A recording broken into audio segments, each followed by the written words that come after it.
युवा वर्ग शिकवल्याशिवाय राहणार नाही। तुम्हाला बाळ म्हणली, बाळ काय बाळ म्हणता तुम्ही? मत मागायला कशाला जाता बाळांकडे मग तुम्ही? अरे तुमच्या पायाखालची वाळू या ठिकाणी सरकलेली आहे। काल संसदमध्ये भाषण झालं, पवार कुटुंबीय आमच्यासाठी पण आदरणीय, आपल्या सर्वांसाठी आदरणीय, त्यांना आपण काही बोलणार नाही। त्यांनी काय सांगितलं? पवार साहेबांचं भाषण जर आपण नीट ऐकलं दादा, त्यांनी त्या ठिकाणी उल्लेख केला काय होतं त्यांच्या मनात, प्रवीण भैयाच उमेदवार होता, पण काय घटना अशा घडल्या काय होतं दादा, गुलवा गुलवीला काय माणसं एक नंबर आहेत बघा। हा ते काय होतंय, नेत्याला गुलवायचं आणि तिकीट हिसकून घ्यायचं, ह्यात हातखंडा आहे। त्या पद्धतीने आपले त्यावेळेस तो प्रकार झाला, परंतु पवार साहेबांच्या मनात प्रवीण भैयांविषयी प्रेम होतं म्हणून त्यांनी एक संदेश दिला। संसदचं भाषण आपण युट्यूबवर जाऊन ऐका। त्यांनी कारखान्याच्या दराचा मुद्दा उपस्थित केला। मित्रांनो, जबाबदारीने बोलतोय, रेकॉर्डवर आहे, युट्यूबवर व्हिडिओ आहे तो।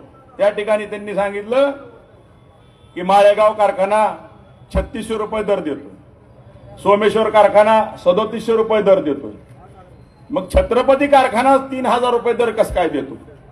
आता छत्रपती कुणाच्या ताब्यात आहे?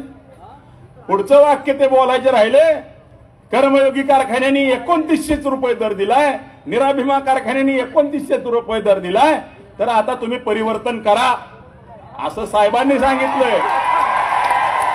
हे मी नाही सांगितलं, त्यांनी सांगितलंय आणि हे भाषण युट्यूबवर आहे। त्यांचा एक मेसेज आहे, तो आपण समजून घ्या की या ठिकाणी त्यांनी सुद्धा ओळखलंय काहीतरी चूक झाली, आपल्याकडनं चूक झाली, परंतु आता त्यांना 2-2 सभा या ठिकाणी घ्याव्या लागल्या, बाहेरचे नेते आणावे लागले आणि या पद्धतीनं पायाखालची वाळू घसरल्यामुळे तोल ढासळलाय।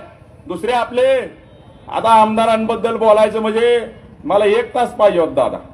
काय होतंय माहित आहे का?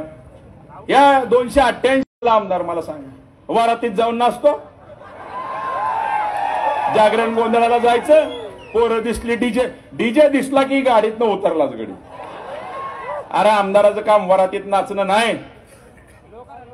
भाषण जर त्यांचं बघितलं तर काय नको मित्रांनो, मला काय नको, काय नसतं। तुम्ही रस्ते, तुमच्याकडे 2.5 वर्ष मंत्रिपदाचा कालावधी होता, 7-8 खाते होती, काय केलं इतर खात्यांची सांगा ना? त्यांची दुग्ध विकास खातं होतं, डेअरी काढली का? मत्स्य विकास खातं होतं, डेअरी काढली का? मासेमारीसाठी काय सुविधा दिल्या का? 2 कोटी बीज सोडलं, कोणती पिल्लं मोजत बसणार आहे? 2 कोटी सोडली का 2 लाख सोडली? माशाची पिल्लं कुठनाकडे आला 2 कोटीचा? सांगा दादा, आता शक्य आहे का 2 कोटी मोजणं? ते सगळ्या भूलताप आहेत। वनमंत्री होते, काय केलं आपल्या तालुक्यात? वन खात्याच्या जमिनीवर गोरगरिबांची घरं होती, त्याच्यावर बुलडोझर चालवण्याचं काम या मंत्री महोदयांनी केलं का नाही? सांगा मला तुम्ही, वन खात्याचे मंत्री ह्यासाठी झाला होता का? हजारो वर्षापासून त्या जमिनी रिकाम्या आहेत, गोरगरीब माणसं राहत होती, बुलडोझर लावून पाडल्या। आता पीडब्ल्यूडी खातं होतं, सांगा पीडब्ल्यूडी खातं या ठिकाणी ते म्हणतात मी 6000 कोटीचा निधी आणला। 6000 कोटीचे आकडे शून्य लिहिता येतील का तुम्हाला? हा, तुम्हाला 10% जर गुणिले भागिले करायचं म्हणलं तर तुम्हाला किती पण 1000 कोटीचा आकडा द्या। मी त्यांचं नाव ठेवलंय या सभेत, मिस्टर 10%। 10% घेतल्याशिवाय आमदार काही काम करत नाही। या मिस्टर 10%नी काय केलं? एक कॉन्ट्रॅक्टरची फळी तयार केली या ठिकाणी। पीडब्ल्यूडीच्या माध्यमातून रस्त्याला पैसे आणले असं ते म्हणतात, पण ते रस्ते झाले का? अहो एका रस्त्याचं, आता विजय भरणी आहे तिथं, आता भरणी किती वेळा बिल काढलं एका रोडचं? 4 वेळा काढलं का नाही? 3 वेळा एका रस्त्याचं बिल काढलं। अरे वा रे वा, ह्यासाठी मंत्रिपद पाहिजे होतं? नाही, वार पट्ट्यात तुमचा ढायला आहे दादा, तुम्हाला शोभून दिसतो। झगडेवाडी गावामध्ये एका रस्त्यात 3 वेळा बिल काढले, झगडेवाडी गावामध्ये एका रस्त्याचं 3 वेळा बिल काढलं, हे मामांचा पराक्रम मला सांगा तुम्ही। हे कॉन्ट्रॅक्टरची फळी तयार केली, गावोगावी रस्ते केले, त्या रस्त्याची क्वालिटी काय आहे मला सांगा? कुत्र पायाने रस्ता उकडतोय अशी बातमी आली होती, बातमी। अधिकाऱ्यांनी कारण दिलं, हा रस्ता कस काय उकडला गेला? कुठं पायाने रस्ता उकडतं का? नाही म्हणले ताजा बनवला होता। अरे त्याच्यावर बुलडोझर फिरलेला असतो आणि मग ती कसा उकरेल? ह्याचा अर्थ ती क्वालिटी काय होते? कुठलंही काम आलं त्यामध्ये गावातला पुढारी जगतो सगळ्यात पहिलं, ती त्याचं 10% काढतो, कॉन्ट्रॅक्टर 10-20% काढतो, अधिकारी 10% काढतो, शेवटचा माल सगळा गोळा करून उरलेलं मामाकडे जात होते. मामा झालाय गबरगंड. या ठिकाणी आता गाड्यांचं एक युद्ध चाललं होतं ह्यांचं. लँड क्रुझरचं काय, लँड क्रुझर नावाची गाडी काय 3-4 कोटी रुपयाला मिळते. हे म्हणले लँड क्रुझर घेतली यांनी. अहो घेतली त्यांनी त्या कॉन्ट्रॅक्टरकडनं. तुम्ही पण 10 वर्षापासून लँड क्रुझर मध्ये फिरताय. दोघांनाही गाड्या फुकटच मिळाल्यात. तुम्ही हा मुद्दा काढला नसता तर आम्हाला कळलंच नसतं. बरं झालं लोकांपुढे एकमेकाचे मुद्दे तुम्ही आणले. अशा गोष्टी ह्यांच्या दोघांच्या चालू आहेत. आपण विकासावर बोलतो. आपल्याला विकासावर बोलायचंय, टीका करायची नाही. टीका करायची नाही. या ठिकाणी नवीन नवीन लोक ह्या दादा या प्रचार यंत्रणेमध्ये आपल्याला जोडले गेले आणि खरं तर मला मानेदादांना या ठिकाणी जाहीर या ठिकाणी त्यांचा आभार मानायचंय, त्यांचं अभिनंदन करायचंय. आपण तिसरा पर्याय युवकांना या ठिकाणी दिला आणि अनेक लोकांना इथं समोर यायची संधी दिली.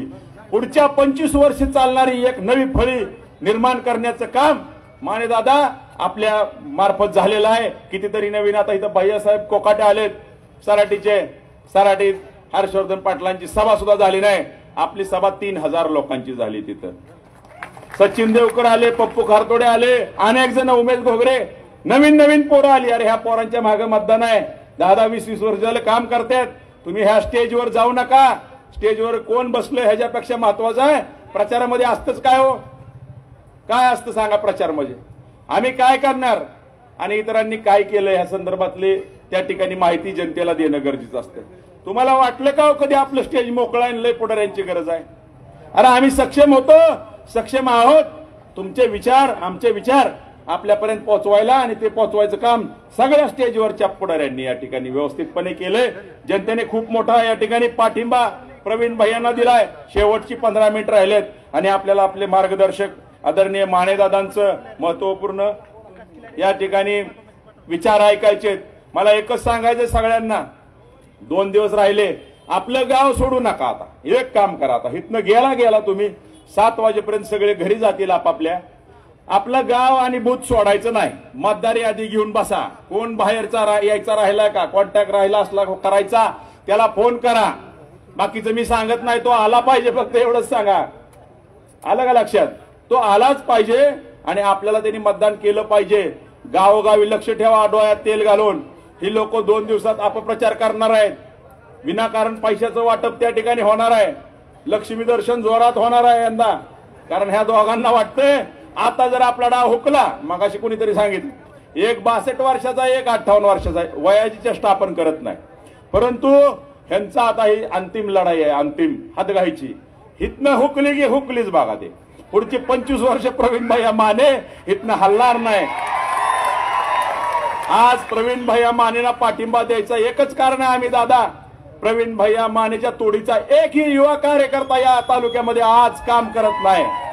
या इंदापूर तालुक्याचं भविष्य आम्हाला त्यांच्यात दिसतंय. आम्ही सुद्धा 20-20 वर्ष झाली या ठिकाणी काम करतो. पुढचे सगळी आमदारकी ही प्रवीण माने भैया या ठिकाणी जनतेची सेवा करण्यासाठी मिळवणार आहेत. जनतेने त्यांना या ठिकाणी उचलून धरलंय. निलेश वाघमोडे, अशोकनगर हे सुद्धा या ठिकाणी आलेले आहेत. होय, मुदत वाढली वाटतं भाषणाची. आपल्या भल्यावर आहे, देव भल्यावर. काय होतंय, इतक्या फास्ट माझा शेवटचा नंबर असल्यामुळं ही एवढी बोलतेत, बिचारी चांगलंच बोलतात, पण माझे मुद्दे काय पूर्ण होत नाही.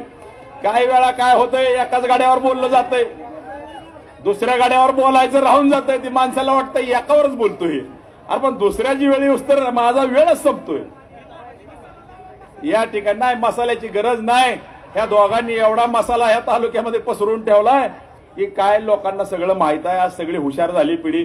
भावनेचं राजकारण करायचा प्रयत्न केला. एक जण म्हणतोय आम्हाला सगळे सोडून गेले सगळे. अहो का सोडून गेले जरा विचार करा. जातीपातीचं राजकारण मित्रांनो ह्या 4-5 दिवसामध्ये चालू झालंय. समाजावर मत मागण्याचा प्रयत्न चालू झालाय दोघांकडनं. इंदापूरला मेळावा झाला, त्या ठिकाणी जातीवाद पसरवायचं काम झालं. आता कोण म्हणतोय ह्यांना मत देऊ नका, ह्यांना मत दिलं तर त्यांची मतं कमी होतील. आम्ही असं काय म्हणलं का कधी कुणाला? सर्व धर्म समावेशक असा आमचा उमेदवार आहे. धर्मनिरपेक्ष उमेदवार आहे.